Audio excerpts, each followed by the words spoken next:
Hey guys, welcome back to the Hawk Talk Podcast. I'm your host, Grace Choo, with our lovely guest and principal, Mr. Davis. I'm not much of a podcast person, but here I am. Okay. But Well, it's okay. Hopefully it you won't be can fill it. painful for you. Oh, it won't be. We're good.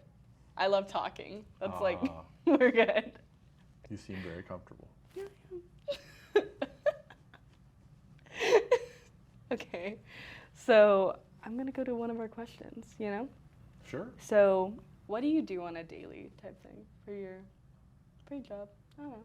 That's one of the things I like about the job because it's never the same. It's like I never have 2 days in a row or 2 days in a month that are literally the same.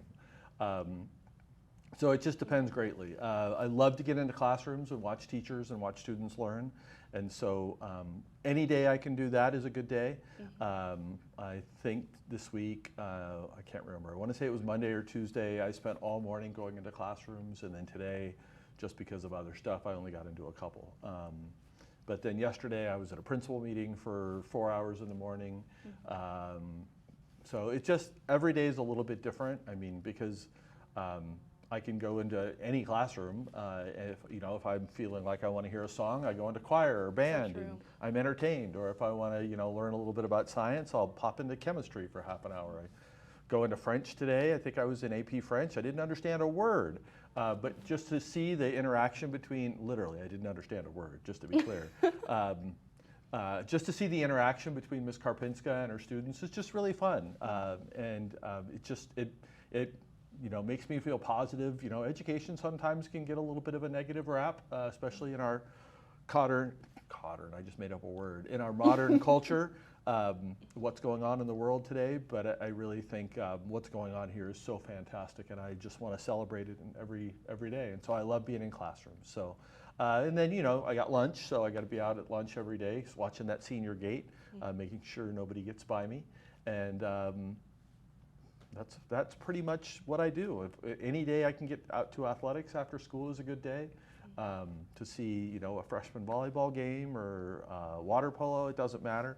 But again, just to see the students out doing something they love it's a blast for me. So that's kind of like the best part of the job, is getting to see classrooms, and then athletics in the afternoon. It's all fun. Do you ever get like whiplash from like one day being like so like calm or just like chill, and then the next day just being like hectic? I wouldn't call it whiplash, but it's like part of what I have to do is I have to live by my calendar. And so, when I was contacted about doing this, we went through like 5 different options of finding a date where I had an hour free. Because there's not much going on right now. It's after school and it's a Friday afternoon. I got to be at the game, but that's not till later. So it's a good time. So the hard part is, even though I live by the calendar, I don't control my calendar. So, I can have an angry parent walk in the door, and all of a sudden I'm busy for the next 3 hours. Yeah. Or something goes on with a teacher, like they have to leave because they're sick, COVID again, or maybe a family member or a family emergency or something, and they're gone, and guess what? I'm the super sub. And so I'll pop into the class, and now I'm teaching AP French. Lord knows that can't be good. But I'm in there and supervising students and making sure that everybody's safe and okay. Do you have a favorite class to like hang out in? Like a calm class? Like you're just like, oh my gosh, today is my chemistry day, because I walk in there and every day I just chill. So now you're asking me to pick a favorite, kind of, and that's really easy for me. So I was a social science teacher for 17 years before I got into administration. And so to go into Mrs. Cavaluzzi's AP Gov class, or Mr. Lucas, I taught economics for years. I never taught government, but I taught economics for years. That was my first job, was teaching economics, and I literally taught it all day. I was the only person at the school credentialed to teach it, so I taught it first, second, third, fourth, and fifth period before I was a coach, so I went to basketball and softball in the afternoon. I learned so much about economics. I had taken like one college class, so literally I was like 2 pages ahead of the students the first year. I'm like, they're asking me questions about what I'm going to talk about tomorrow, and I'm like, let's hold on and talk about that tomorrow. Not because I wanted to build suspense or anything, because I didn't know the answer. I love going into social science classes, and we have some amazing social science teachers. I've been We have a brand new class called Multicultural Studies that Ms. Bremer is teaching. I don't know if everybody knows about that yet, so I'll give it a plug if I can. But she's an awesome teacher, and the class is just, I love what they're doing. And so I've been in there, I think 3 times already this year, just for little blips, 5 minutes here, 5 minutes there. So I just love getting into the world history, U.S. history class. I love all that. So if I had to pick, don't tell anybody, but it's probably my favorite. But the music classes are great. Just to hear the jazz band play for 10 or 15 minutes is awesome. So there's a lot of good things going on. What about choir? Choir's amazing too. I love Mrs. V and what they're doing over there. It's great. Did you hear us yesterday? Were you at the State of the City thing? Oh no, I didn't know you guys were performing at that. I would have gone. I sang a solo. Wow. Yeah. What did you sing? I just sang a part of America the Beautiful. Oh, okay, cool. So you guys were like the kickoff with like the America the Beautiful. Well, actually, dance was before us. Weirdly enough. Whose dance program was it? No Not clue. ours. I don't think so. Oh, okay. Yeah, I knew that was going on, but I'm trying to stay out of politics in the world today, and so I saw them sitting up for it, and then quickly walked to my car and drove away. No offense, if I'd known, I would have come at least to hear you guys sing, or you girls sing. I don't know if it was women's ensemble or... It was vocal. So it was a little, yeah. But, yeah, it was fun. Good. I'm glad you guys got to do that. It's true. You guys and girls, not to be sexist. Do you have any, fond memories of, your principal and social science career? Oh, I mean, there's so many. I mean, this is my 32nd year in education, and that's full time. Because I coached for, I'm thinking, 4 years I think, before I started teaching, and I had to get my credential, which was one of those 4 years. So yeah, I mean, it's been a lot. I mean, I've had so much good fortune and met so many great students that are literally in their 50s now, and so that's hard to wrap my mind around. But yeah, I mean, my first year teaching and head varsity softball coach at Charter Oak High School, this would have been 1989-90, we won a CIF championship. And I know people that have coached 20 or 30 years who've never had that good fortune. And so, that's an amazing way to start your career. No pressure, dude. You won CIF your first year. What are you going to do next year? Well, next year we lost in the semifinals. So we had another good season. Mostly, I mean, there's things like that, but mostly it's the people. The students that I'm still in touch with, the teachers I worked with. And I think it's the same thing for students. I mean, looking back, I don't know, I hate to say this out loud, but I don't know how much learning supply and demand and economics really benefited the students that I was teaching. I don't know that any of them became economists at Charter Oak High School in 1989-90, my first year. They certainly didn't do that based on what they learned from me, because like I said, I didn't know much to start with. But I think really what the lasting piece of school is, the memories. I mean, I went to elementary school at Brookhaven Elementary. Any other Brookhaven Bears in the room? No, they were the Buffaloes when I went there. Their mascot changed somewhere along the ways. I don't know. But some of my friends today are still, like one of them, Kevin Kerwin. He's running for the city council in the city of Placentia, and he and I went to elementary school together, and we've known each other literally since we were 7 years old. And I still see him at restaurants and talk to him and stuff. And so it's just, it's about the people more than the information. So that's where most of my memories are from. Some of my favorite people in the whole world were people I've had the privilege of working with. I mean, Mrs. Madrigal and I have known each other, I think it's 16 years now.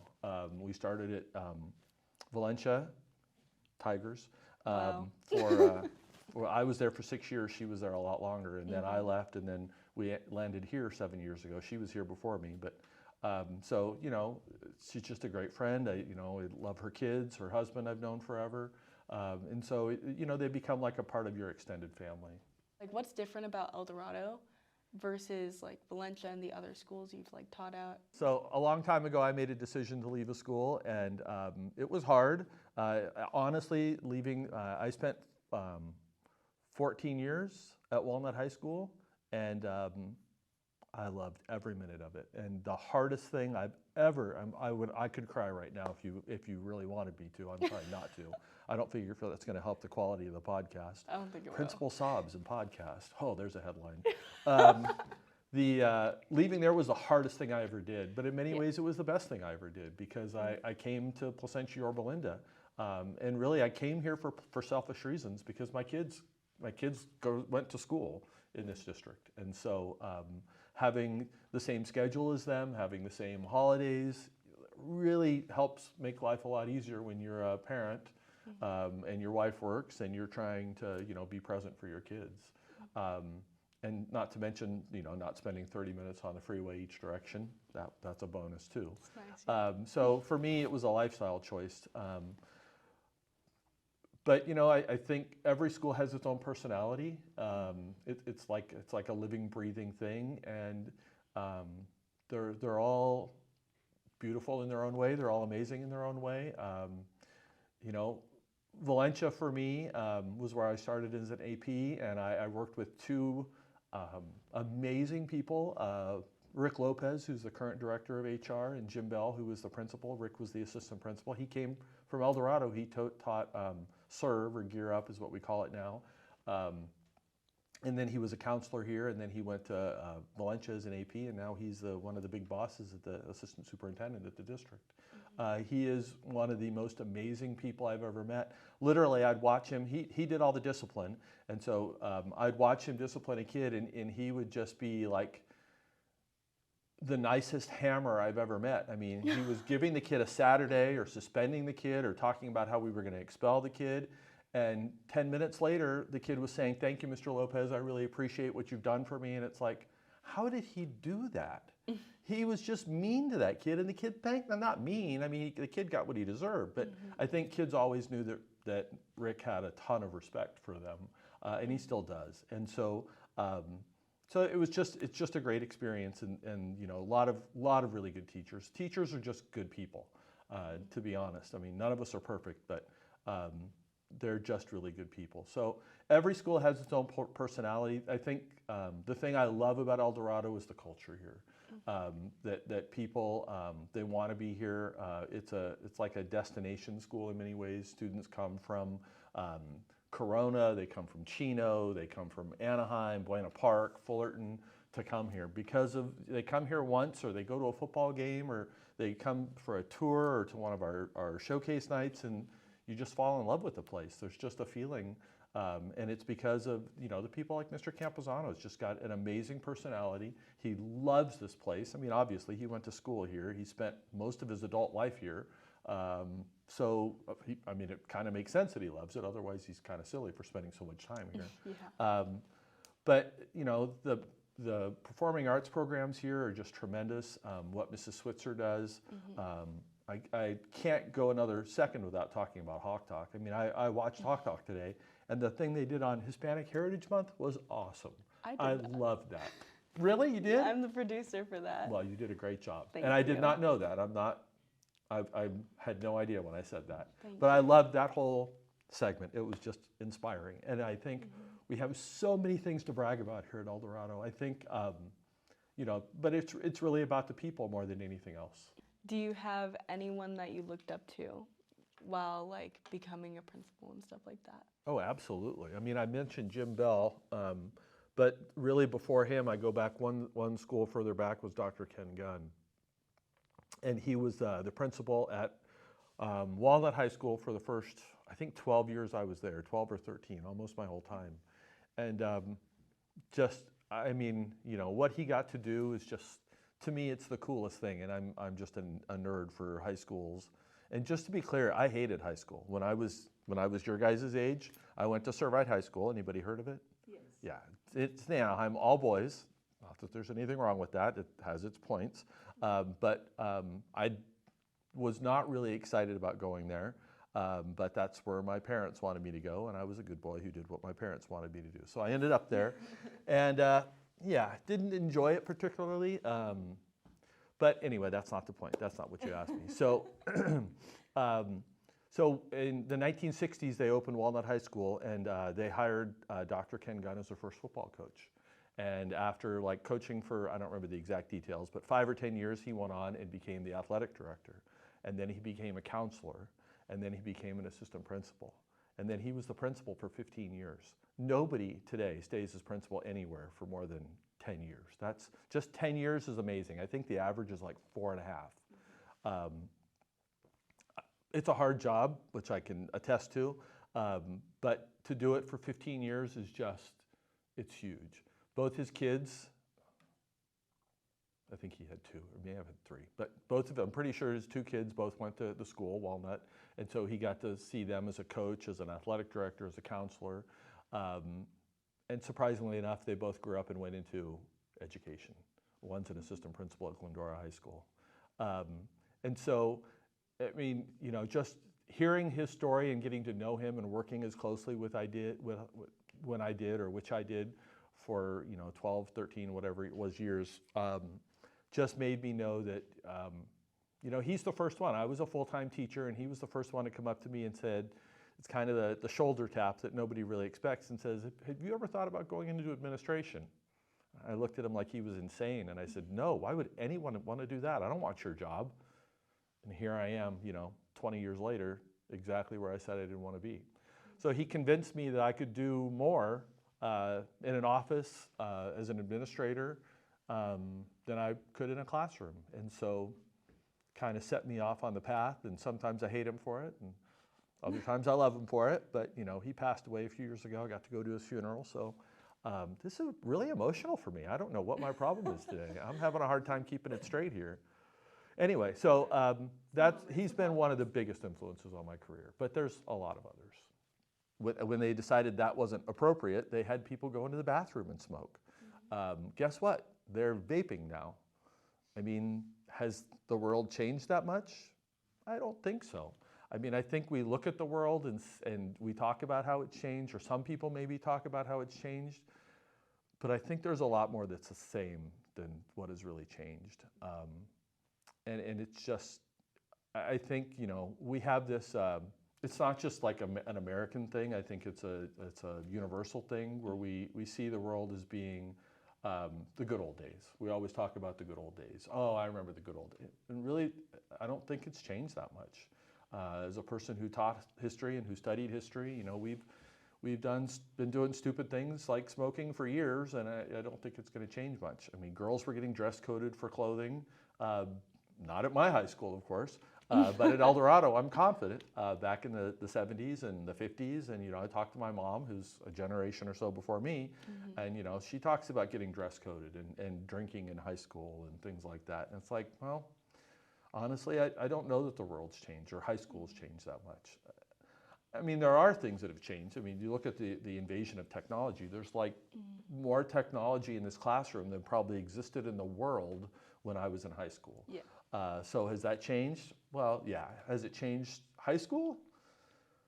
Well, I mean, it's changed maybe how we do assignments, but I think in some ways it's benefited us, but I worry sometimes about the cost. That little device that you have in your phone, your hand that you're reading questions from occasionally, and the one in my pocket, talking about cell phones. I worry about the impact of that. I don't think, I know for me personally, I'll speak for myself, it's incredibly addictive, and I'm a 57-year-old adult.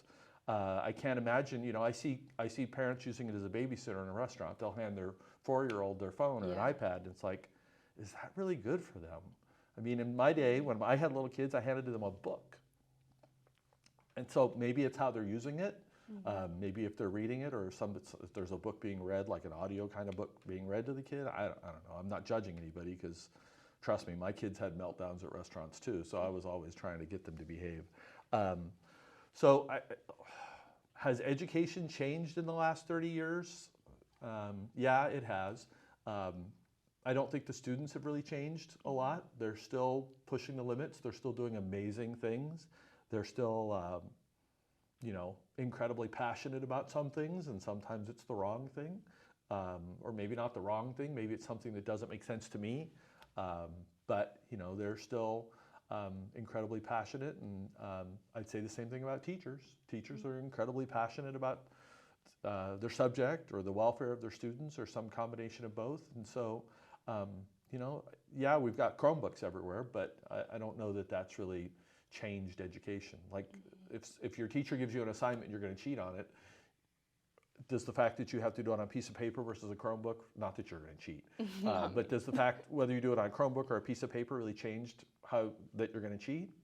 No, you'll like probably find a way. You'll find a way either way, right? I mean, if you don't want to do the work, you'll find a way to get out of it. Do you have a class that you took in high school that you were like, I wish it was here now type thing? Like for me, I wish I was able to take home ec because I just thought that was a cool thing to hear about. If I could change one thing about El Dorado, I would build a kitchen so that students could take a cooking or a home ec kind of class. Yeah. I think that would be just an awesome addition. It's one of the things, we're the only one, I don't know if you guys know this, we're the only ones in the district that don't have one. Really? Yeah, and they had one here. If I'd gone to school here, I would have had a kitchen, but back 30 plus years ago. Did they have one at Servite? Gosh, no. Servite didn't even have these things called electives. They didn't? No, you were either in the advanced track or the college prep track, and they pretty much told you, here's your 6 classes this year. Wow. And so, yeah, I mean, you could have taken, your electives were, do you want to take Spanish or Latin? Oh, which one did you take? Spanish. I didn't really learn either one, so it doesn't really matter. Yeah. Sorry. You're good. I think that's more of a personal problem. I'm not blaming Servite necessarily for that. We did take, when I went to high school at Servite, we took theology, and so we had to take like a religion class every year, and that was one of the required classes. So obviously that's not appropriate here, but I do think that like a philosophy class where students were taught to think about things a little more deeply would be really interesting. And I think probably the closest things to that would be a psychology, sociology kind of class where, again, you're looking at how the brain works. And so it's not the same, but it's that kind of difference. I mean, I wish I'd taken, I wish I would have loved to have Mr. Newberry as a high school history teacher. He would have been like 2 years older than me and still really cool. But just the idea of taking that class would have been really helpful. I took it in college, but better late than never, I guess. Are you hoping to build a kitchen here? Do you have any plans? Yeah, it's a huge expense. That's true. And we don't have a it's like a triple size classroom, and so pretty unlikely. We probably don't have the room either. We don't have a good place for it. Yeah, It'd just be in the middle of the track, Yeah, there you go.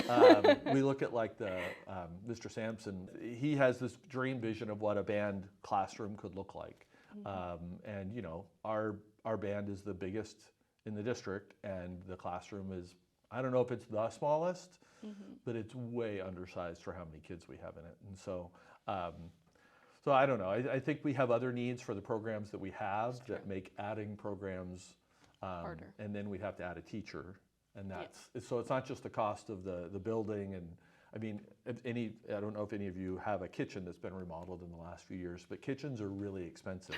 Think of adding 10 of them. So it's a super expensive class to add, and then you have to add the teacher. So now you're adding an ongoing cost forever. So we do have 2 ceramics classrooms, which is where the kitchen used to be, I understand. Yeah. And so maybe that's a good trade-off. I don't know. What are your plans for the school year? Do you have anything different from last year? I think for us keeping going back to whatever normal looks like is really the goal. I think COVID really shook us up. Yeah, it shook everybody up. I mean, I really, really did. And so just trying to emphasize normalcy is the big goal. I really wouldn't want to change or add anything huge. And we added the first day thing last year where we're on the track and spelling EDHS, where the seniors got 1 letter, and you remember that, I'm sure. And we did it again this year with the word Hawks, excuse me. And so that was kind of a way to bring everybody together, was the idea that Mr. Campuzano and with the help of Mr. Sampson were able to pull off really well.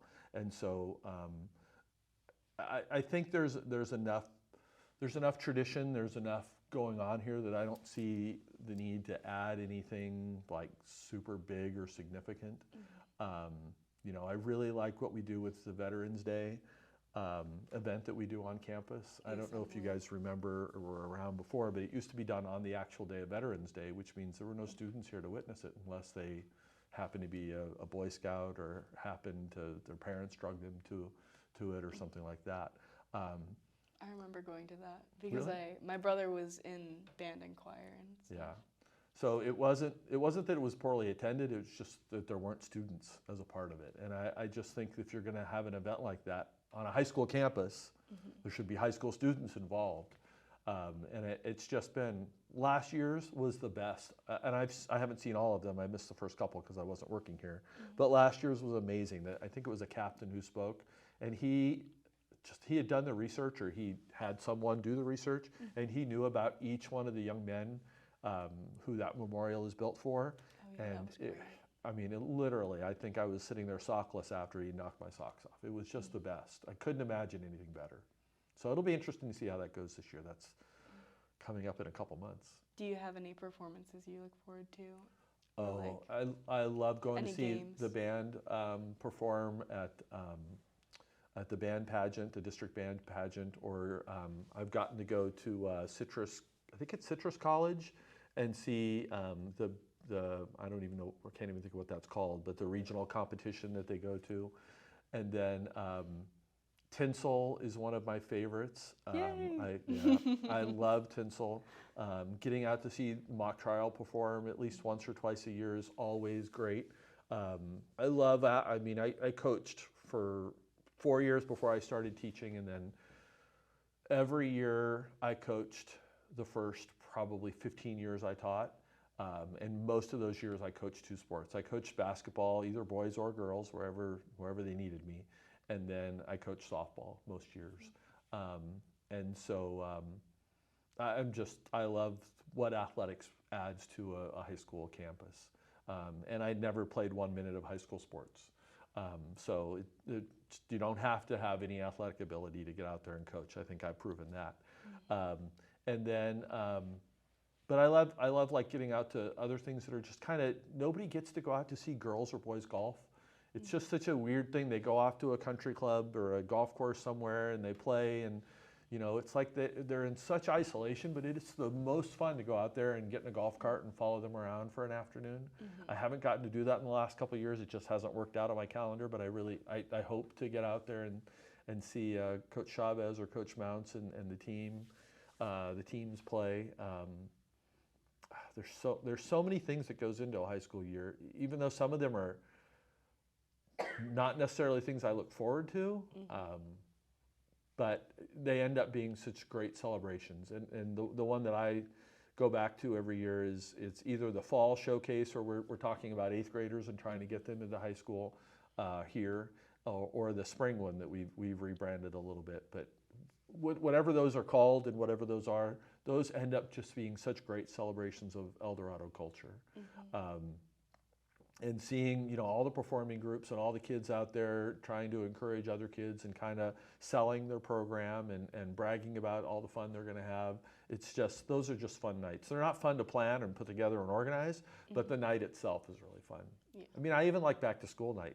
We just had that a couple of weeks ago, but the parents coming by and thanking me when, literally what I do here is so minuscule compared to, none of this I do alone. I literally, if I was running the school alone, it would be a complete disaster, trust me. But it really takes 80 plus teachers, and, the counselors are amazing. They do such great things with kids. And so it really does take a village.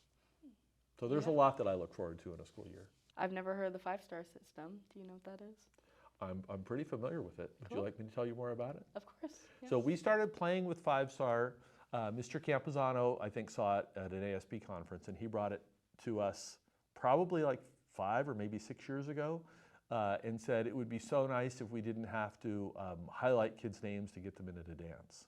Because literally he would print like the list of everybody who paid, make 5 copies of it, and we'd have parents just highlighting kids' names to get them into the dance. And so to have a digital scanning system, basically, where kids brought their ID, we scan their ID, and it goes bloop, and it shows up on our phone. We can see the kid's name, their face, it matches, so we know this is the right kid coming into the dance. You guys are like bouncers. A little bit, yeah. Without the attitude, maybe. And I don't take bribes. So that was the first thing we did with it. Yeah. And If we're just using it for that, it's probably a little more expensive than it's worth. It's not expensive, but if that's all we're going to use it for dances, then we're not really getting much out of it. You're bang for your buck. Yeah, exactly. Yeah. So we've kind of talked about it a lot the last like 5 years, and then COVID. So we didn't have dances, so we actually didn't even pay for it for a year or two.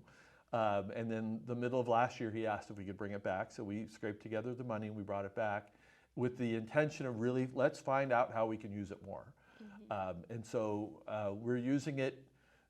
It has both negative and positive uses. We're kind of using it more for the negatives right now because those are some of the concerns that we saw. And Mr. Calloway and Ms. Madrigal and myself at the end of last year, we reflected a lot on what we saw that wasn't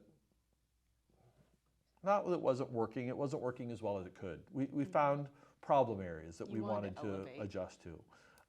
And some of them are easier to adjust to than others, but the bathrooms. And so we do the student survey, student, parent, teacher, or staff survey every spring.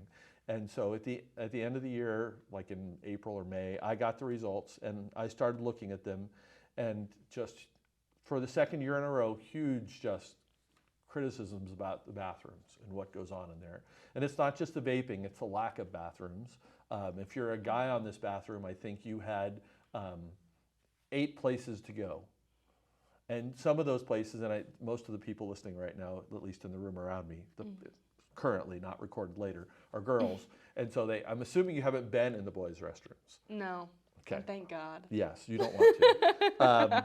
But literally, sorry if this is gross, the urinals are so close to each other that you can't use, I know, there's 4 in a row, and nobody ever uses all 4 because they're so close to each other, your feet are touching the person next to you. So we decided we had to do something about that. And one, there were too many kids out during class time in the restrooms. And we would literally see the same characters out 4, 5, 6 times a day who, their teachers haven't talked. They don't know that the same kid is leaving every single class to go spend 10 minutes in the restroom. And it's not because he's got some sort of medical condition that requires him to go to the bathroom. It's because he's vaping or because he just doesn't want to be in class, whatever. So we decided we had to do something about that. And we did some research, and 5 Star has this hall pass built in, where literally the teacher just clicks a button and they can use their phone, or they can use like a grocery store kind of scanner. Or a library scanner, wherever you see them, to scan the kid's ID, and it goes in, and that way we have a record. Because there was some vandalism going on in bathrooms where things were being destroyed, and we just don't have the security personnel to have, last year we basically had 5 bathrooms. We don't have 5 security people to stand in each bathroom and supervise it and make sure people are behaving appropriately. So the first thing we did is over the summer we decided we had to open another bathroom. So we added the one in the science building for the boys. So now there's 3 boys and 3 girls bathrooms. Yay! And so I think that's the right thing to do. I hope the guys will take care of it and not demolish it. And so far it's been good. And realize that was a teacher's restroom. So the teachers have lost, the students' gain is the teacher's loss. And so not making me a hero with the teachers necessarily, but looking at the survey results, something had to be done. And so that's one thing we use 5 Star. And the other thing is we spent some time looking at attendance data at the end of the year. And first period especially, but tardies were ridiculous on this campus. And this is the smallest campus I have ever worked on. There is no way you could be tardy going from one class to the next unless the teacher keeps you late or you really have no interest in going to class. I mean, I could walk at the pace of a sloth and get to the 900 portables, or from the 900 portables to the 200 building in 7 minutes. It's not that far. I could stop and talk to 5 people. I mean, literally people they're not even, some students, we're talking about some students, they're not even moving, they're not even trying to get to class. So we're doing the scanning before school, or at the beginning of first period, to try to start emphasizing you need to be on time, you need to be on time.